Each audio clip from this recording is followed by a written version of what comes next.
You are listening to Single Smart Female, Romantic Fairy Godmama Edition. This episode was brought to you by the Secret Society of Adored Women. Have you been tirelessly going on craptastic dates, having craptastic results with men, even spending a craptastic amount of time weeding through meh guys and fretting over the one who won't call you back or commit? Join us for our Hush Hush group of like-minded, successful, badass single women from around the world, turning the dating scene on its head and creating scandalously magical romantic experiences that you will cherish forevermore. But beware, your love life and life will never be the same again. Meet us over at thesecretsocietyofAdoredWomen.com. Wonder Gen power. Activate. I All I can think is, are you fucking serious? I knew I would get you. I love that. I think that's adorable. Yeah, I agree. I see us in costumes and pumping our fists together and like a big huge light comes from both of us. Ladies, if you want to see that, let us know. Right. If I have enough votes, I'll do it. Okay, yeah, please vote yes for Wonder Gen power. Okay. Gosh, I want. Hello, Hopefully single smart females. Hello. What were you about to say? I hope people know what I'm talking about there. The Wonder Twin power. I don't know if everybody understands what that is. Anyway. You want to explain them to them? I don't really know if I know exactly what it is. I don't know. It's like a cartoon or something, wasn't it? All you had to say was no. I don't want to explain. All right. Google it. Google it. We have a topic today for you. This should be an interesting topic. Yes. You want to tell the topic? No, I want you to. All right, fine. The topic is, so you fucked up with him. Now what? So this is really easy. I'm not going to lie. So this is like a super short episode. Yes. We'll have to put some fillers in there, like jokes and stories about, I don't know what. My answer to that is, who fucking cares? Yeah. Next. I know, but haven't we all been in this position at one point or another? You're like, oh shit, I just lost my shit on this guy. Yeah. And like, what do I do now? I just really acted a fool. Yes, that is true. And it's not something I want you ladies going around doing, which is why we all need to, and I had to learn this too. You have to learn how to take care of your own emotions first, because let's be honest, not everybody else is responsible for our emotions. So if I'm walking around because I won't take care of my own emotional shit and then I unleash on Jen, that's fucking not fair to Jen. And it's really hard to be around women who do this all the time. And there are a lot of women who do this all the time. I used to be one of them. Yeah. Yep. And I would hold it in, and then all of a sudden be like, wah! Well, yeah, and Jen's is actually probably more nefarious because she looks all sweet and so sweet. And then all of a sudden it comes at you and she's got a fucking knife to your throat. So yeah. hers is not just over you. It's I'm gonna fucking take you out. I'm just kidding. She's not really that way. Where's that sound effect right now? Coming for you. No, seriously. I just want any possible men listening to this to realize I don't do that. No. She does. She so does. They'll probably like it. Yeah, right. There are some guys that are weird like that. On the edge. But it is important. It is important as women that we start addressing our own emotions first. I get women that come at me and they think because I have this public platform that automatically makes me their emotional punching bag. And I'm going to say, no, I'm not. I'm not your emotional punching bag, and the rest of the world's not your emotional punching bag. So ladies, we have to be responsible for our own stuff first. Doesn't mean that we don't get to talk to people when they do stuff to intentionally, or they do stuff that hurts us that is really, really out of bounds. It doesn't mean that we can't talk to them about that and let them know. But we're not allowed to just go around just unleashing on people all the time because we refuse to address our own issues. We think just because we're playing in a men's world and we're climbing the corporate ladder, or we're doing higher education and spending all this time and creating all this stress trying to get stuff done, it doesn't give us permission to just unleash on everybody. It sucks when you do that. And I used to suck big time because I used to do that a lot. And we especially take it out on men. Some men deserve it, no doubt about it, but it's not all men. So that's something you definitely have to consider right now. You know, I am a big believer, and yeah, I want all of you to tweak your interactions with men, to engage with men differently, because there's a world out there that where they will step up for you and be there for you and support you in ways and lift you up and help you go to the next level when you choose to do this. But I also know that there's a lot of shit going out there, and most women are only seeing that piece of it right now.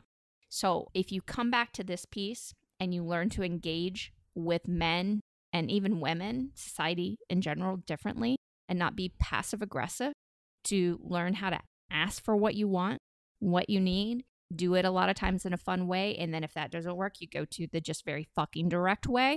Your life is going to change. But you have to be willing to say it. Don't assume that people are mind readers. Don't assume women or men are mind readers. I have a lot of women who they'll reach out and they'll say some really shitty things to me. Oh, I'm not going to say a lot. It's not really a lot. I'm exaggerating a bit there. But I do have women that reach out and say shitty things to me because they're triggered by some of the stuff I say, and because they've had crappy experiences with men. And yes, I help women own their part in it. When you realize how influential you are and you own your part, that makes you limitlessly powerful. But that triggers a lot of women. We want to stay with our, victimhood sometimes because it's easier that way. It's easier to be pissed. It's really fucking brave to start letting that shit go, deal with your own stuff, and then move forward from that. But that doesn't mean that you have to beat yourself up over and over again if you fuck that scenario up a little. We're all crazy bitches sometimes. You just don't want to be the crazy bitch all the time. Right. That's super important. One of the things I have to say along those same lines is that you need to accept that you're a human being and don't beat yourself up about it. I mean, you remember not too long ago, Jen, I told you, or I don't even actually know how long ago it is now. But anyway, we had a conversation where I told you that I had a conversation with a gentleman that I was seeing and I handled it wrong and I was upset about it. And I had to come to terms with, I'm a human and I'm not going to do everything. What did I say? What did I say to you? You said, no big deal. Yeah. Whatever. Yeah. Who cares? Yeah. As long as it's not your default mode. That's the problem, is when it becomes a default mode. Right. Okay. So that's why if you're willing to own that you're super powerful in this entire scenario, who cares if you mess it up every once in a while or even, a lot. And you won't get it perfect. Yeah. And maybe your approach with one guy works for him, but with another guy, it doesn't work for him. So, I mean, you cannot be perfect. We were talking about a client recently who she's got a very strong approach with men. And I've worked on trying to soften her a little bit. Not that I want her to lose her edge completely, but I will tell you, though, if your approach is very aggressive, very aggressive, you will attract a lot of men, but it's typically one certain type of men who likes to be dominated.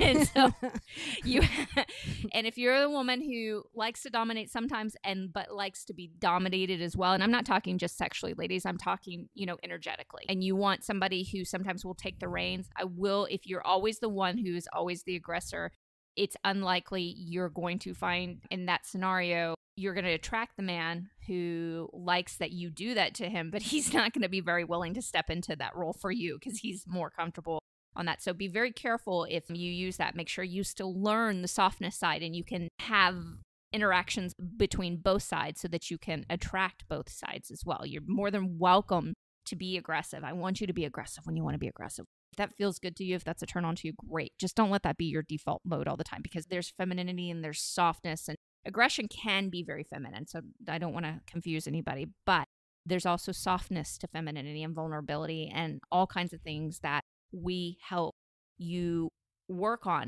So it doesn't have to be one or the other. Be willing to learn how to play in all of those worlds and you'll have much more satisfying interactions. To wrap all of this up though, I want you ladies to stop giving yourself a hard time. Meaning, so what if you fuck it up with him? Get off, take a break from social media, because I know that's where we probably hurt ourselves the most.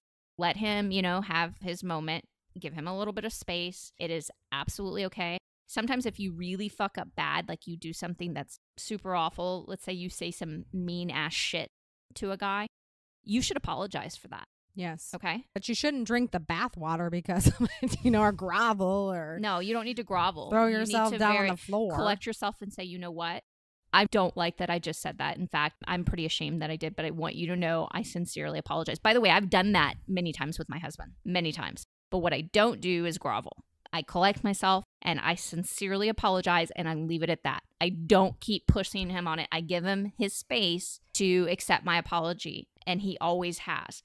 But if I was to keep pushing on him, there's no way he would be able to do that. So offer that apology and turn your attention to the other pieces of your life and start to forgive yourself, because we all do fuck up sometimes. Now, if you find yourself constantly fucking up, I misspoke earlier and said a lot. I don't want you doing this shit a lot. All right. We don't have to, again, punish the entire fucking world because we've got a lot going on. You need to turn inwardly and start doing things for yourself to help you relieve yourself and the pressure. You need to learn how to ask for help from people if you need more support. You need to stop just listening to ideas and actually act on them, because nothing we say here at Single Smart Female is going to help you unless you implement. Okay, lover girl, it's time for the final thought on today's show. Apologize when you legitimately need to without groveling. Otherwise, accept you're human and do better next time. Thank you, lover girl, for joining us on this romantic fairy godmama edition of Single Smart Female. Don't forget to text this episode to all of your single smart girlfriends, as well as visit us at singlesmartfemale.com. We'll talk to you next time. And here's to you having everything you want in life and love. This episode was brought to you by the Secret Society of Adored Women. Have you been tirelessly going on craptastic dates, having craptastic results with men, even spending a craptastic amount of time weeding through meh guys and fretting over the one who won't call you back or commit? Join us for our Hush Hush group of like-minded, successful, badass single women from around the world, turning the dating scene on its head and creating scandalously magical romantic experiences that you will cherish forevermore. But beware, your love life and life will never be the same again. Meet us over at thesecretsocietyofAdoredWomen.com.